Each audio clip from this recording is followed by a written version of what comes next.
For years, I was the family's creative dreamer, a polite term for broke disappointment.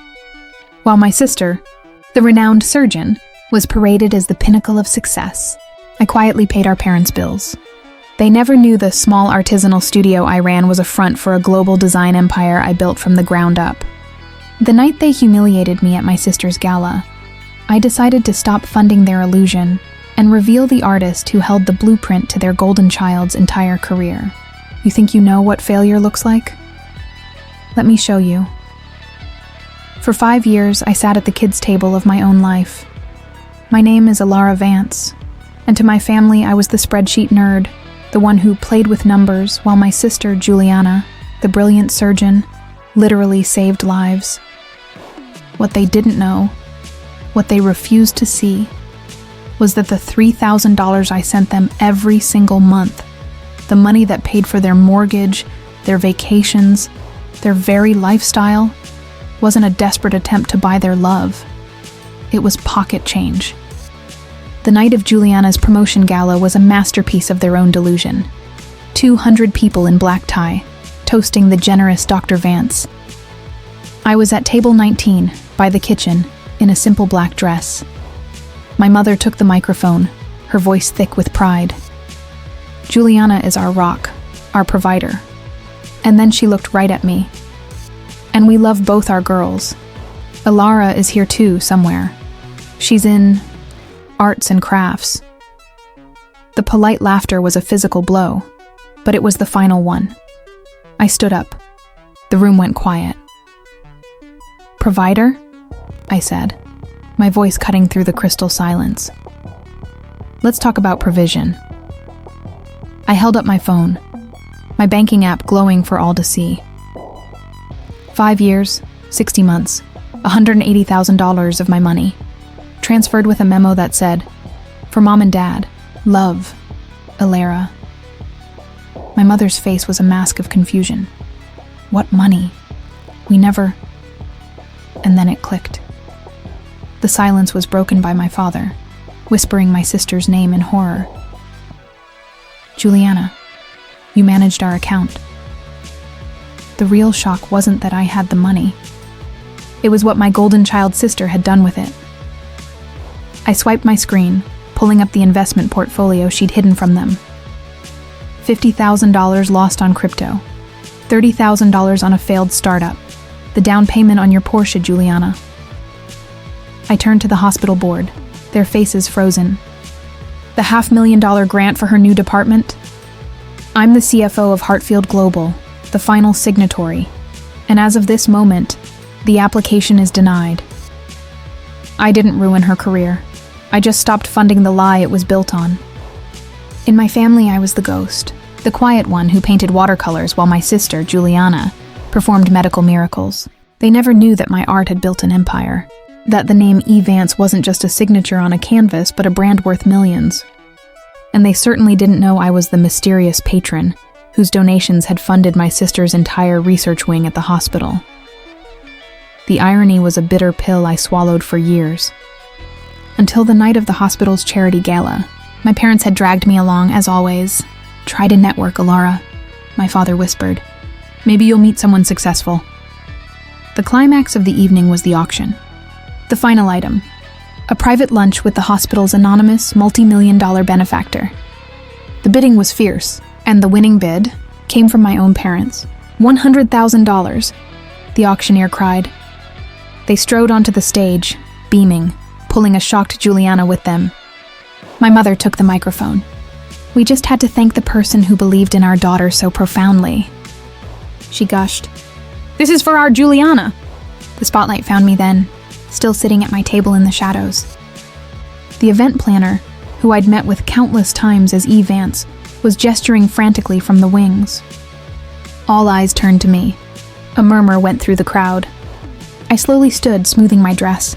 I walked the long aisle to the stage, my heels echoing in the stunned silence. I didn't look at the auctioneer. I walked right up to my parents, who were staring at me in utter confusion. I took the microphone from my mother's limp hand. "Mom, Dad," I said, my voice calm and clear. "That's a very generous bid, but I'm afraid I'll have to decline. I turned to the crowd. You see, I can't very well have lunch with myself. My name is Alara Vance, but in the art world, and as the donor to this hospital, you know me as E. Vance. The look on my sister's face, the dawning horror that her entire career was built on the charity of the sister she mocked, was a masterpiece more valuable than any I had ever created. Some families pass down heirlooms. Mine passed down disdain. My grandfather built Vance Innovations from nothing, but he always said I had the real business mind. When he died, the company went to my father, who promptly let his old friend Charles run it into the ground. I was the unrealistic one with my wild ideas, so I left. I built my own tech empire in silence. I watched for years as Charles drove my grandfather's legacy into the dirt, all while my parents praised him as a savvy businessman. The final straw was hearing Charles had taken out a massive loan against the company's assets, my grandfather's legacy, to fund his own lavish retirement. He was going to sink the ship and flee, so I decided to buy the ship. I orchestrated a hostile takeover through a series of shell corporations. My lawyers were pit bulls. It was over in weeks. The day the deal was finalized, my parents invited me to a dinner. A celebration, they said. I knew what it was. I walked into the dining room to find Charles, my parents, and Juliana toasting his successful sale and his well-earned fortune. Alara, my mother said, feigning warmth. Charles just sold the company. He's retired a very rich man. Isn't that wonderful? I didn't smile. I placed a single folder on the table. I know, I said.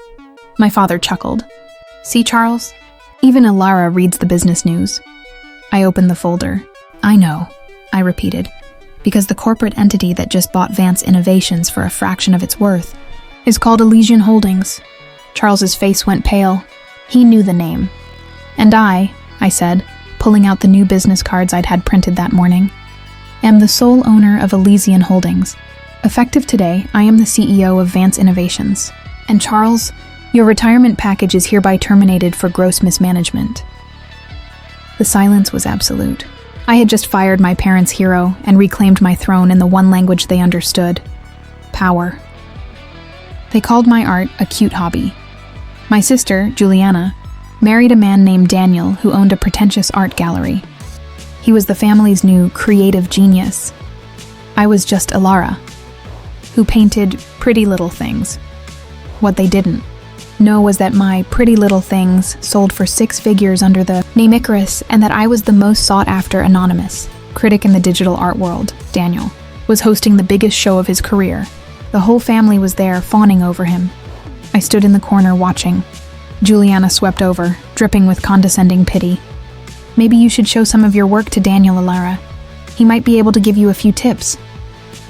I just smiled. Maybe I will. The night was dragging on, and the coveted piece from the elusive artist Icarus, which Daniel had secured as his centerpiece, hadn't sold. Suddenly, a murmur went through the crowd. A well-known art critic was walking straight towards Daniel, followed by a camera crew. Mr. Vance, the critic said, we're here for the live review. We understand the artist Icarus is present and has a statement about your curation. Daniel paled. Icarus isn't here. The critic turned, and his eyes landed on me. He walked over, the camera following. Alara Vance? He asked. My family watched, utterly confused. Yes, I said. Or as you know me in the art world, Icarus. I turned to Daniel, whose jaw was on the floor. And my statement is this: your curation is derivative and safe. You chose my most commercial piece, ignoring the thematic core of my work. This gallery lacks vision. I looked at my stunned sister. So you see, Juliana, I don't need his tips. He needs mine, and he just lost the privilege of ever selling my work again. I killed his reputation not as a sister, but as his most important artist. Home. It's supposed to be your sanctuary. For my parents, their house was everything. It was also drowning in debt, thanks to my sister Juliana's terrible financial advice. I'd warned them. They called me alarmist. The day the foreclosure notice came, the family collapsed into panic. I went over to find them weeping in the living room. We'll lose everything, my mother cried. Juliana is trying to get a loan, but it's too late. I let the scene play out for a moment, the culmination of a lifetime of being ignored. Then I spoke calmly.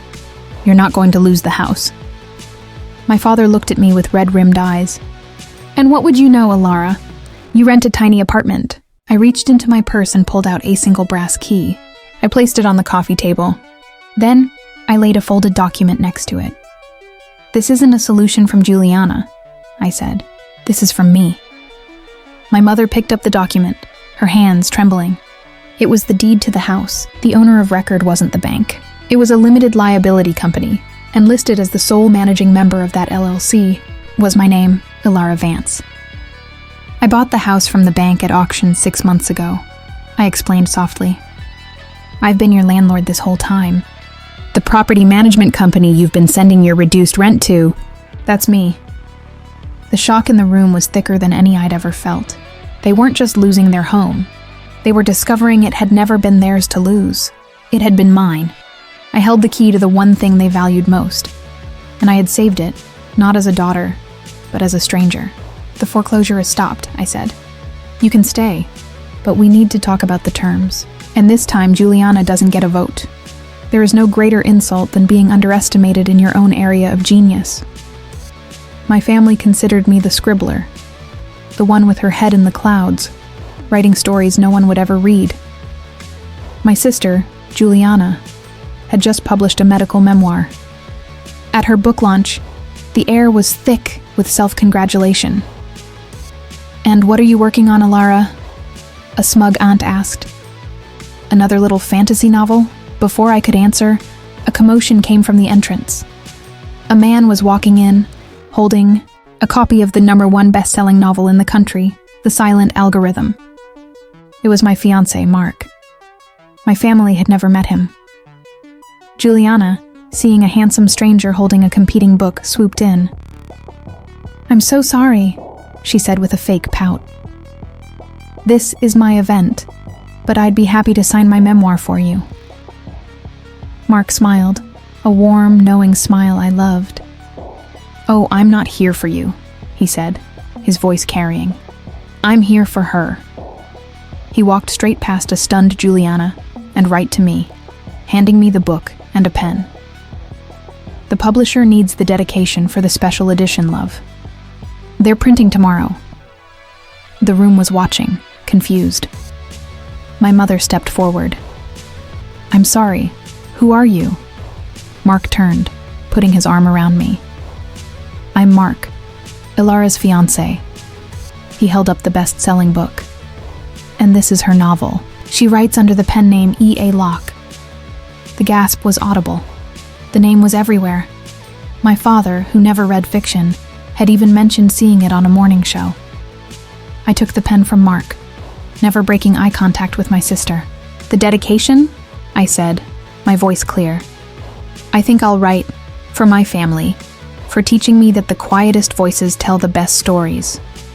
The silence was the best review I'd ever received. In the digital age, reputation is currency, and my family spent all of theirs praising my sister, Juliana, the perfect doctor. Until the day an edited video went viral, showing her supposedly yelling at a patient. It was a lie, but the internet didn't care. The hospital suspended her. The news vans camped outside their house. My family was gathered in a state of panic, calling me, for once, not to mock, but to cry. "It's over," my father wailed. "Her career is over.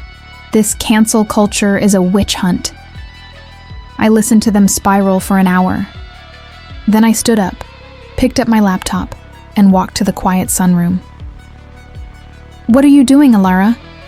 Juliana snapped, her face streaked with tears.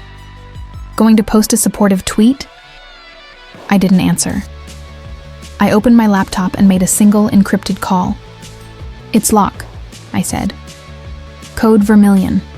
The target is Dr. Juliana Vance. I'm sending you the data packet now. I want the source found, the original video authenticated, and a full counter-narrative live in 30 minutes. I hung up. 30 minutes later, as my family was still sobbing, my father's phone buzzed. Then my mother's. Then Juliana's. A major news outlet had just broken a story. Viral video of Dr. Vance debunked as deepfake. Source traced to rival doctor. The tide turned instantly. The hospital called, reinstating her. The family was ecstatic, hugging each other and praising God and journalism. They forgot I was even there. Until Juliana looked at me, sitting silently with my laptop. "How did you know?" she asked.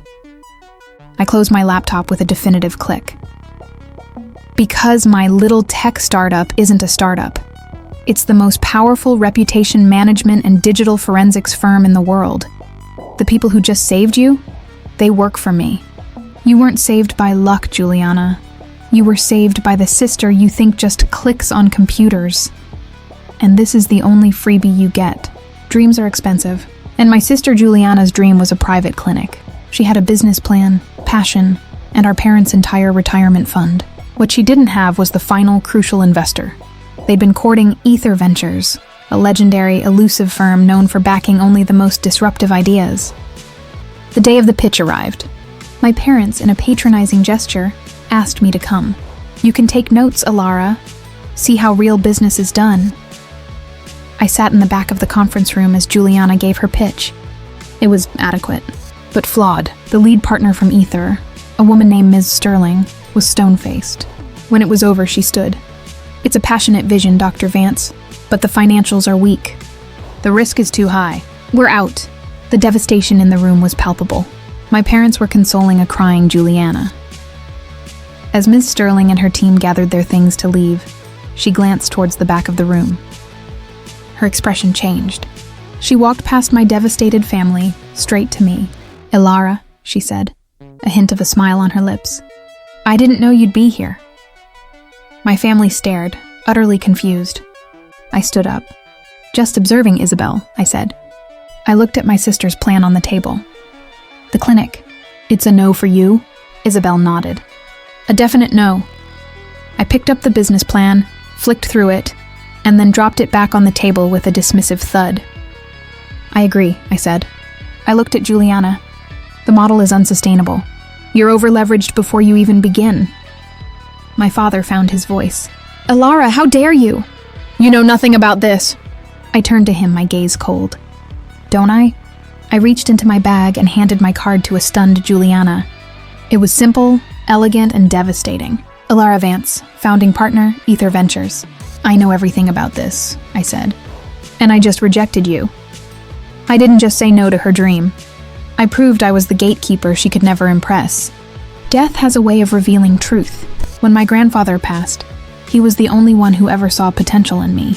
The reading of the will was in a wood-paneled lawyer's office.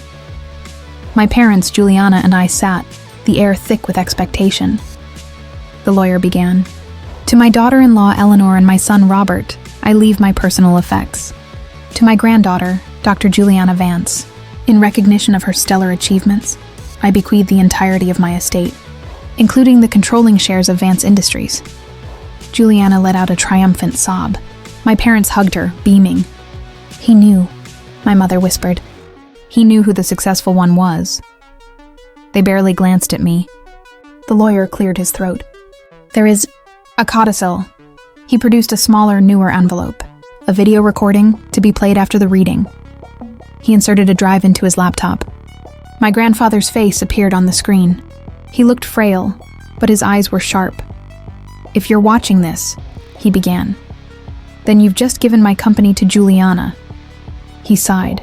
"Robert, you are a terrible steward of my life's work. You only see prestige, not profit. Juliana, you're a fine doctor, but you know nothing about business." He paused, letting his words land like blows. "But a few months ago I had a visitor, Alara." Everyone's head snapped to me. I remained still. She showed me her own company's books. She explained in detail how to save Vance Industries. She saw the rot that Charles was spreading when her own father was blind to it. He looked straight into the camera. "So I've changed my will. The house, the money, the cars, that all goes to Juliana. But the company, the heart of everything I built, I leave it to the only one capable of running it. To Alara." The screen went black. The legacy they fought over wasn't theirs. It was mine. They were waiting for the reveal. The big, flashy, "I'm actually a secret millionaire" moment. It was Christmas. The pressure had been building all night. "Still working at that nonprofit, Alara?" my uncle asked, chuckling. "When are you going to get a real job?" Juliana smiled sweetly. "She's just not driven by money like we are. It's noble." I finally put my wine glass down. The room went quiet, expecting my explosive confession. "You're right," I said, my voice steady. "I'm not a CEO, I don't have a secret fortune." A wave of smug relief washed over them. "I'm exactly what you see. A high school teacher." My father started to speak, but I held up a hand. "But let's talk about success. Juliana, you donated $10,000 to the hospital foundation this year. That's 0.5% of your income. The modest donations I make to buy textbooks for my students, to fund their field trips, to ensure they have meals, that's 20% of my income." The number hung in the air, stark and undeniable. "You measure success in square footage and car brands. I measure it in the number of kids I help get to college. You think I'm a failure because I chose a small life. But I didn't choose a small life. I chose a big purpose, one that doesn't require a title to validate it." I looked at my parents. "You spent my whole life waiting for me to become successful. You never realized I already was. I'm happy. I'm fulfilled. I go to bed knowing I made a difference. Can any of you say the same?" The shock in the room wasn't from a hidden bank account, but from the devastating truth that their definition of success was bankrupt, and mine was rich beyond measure.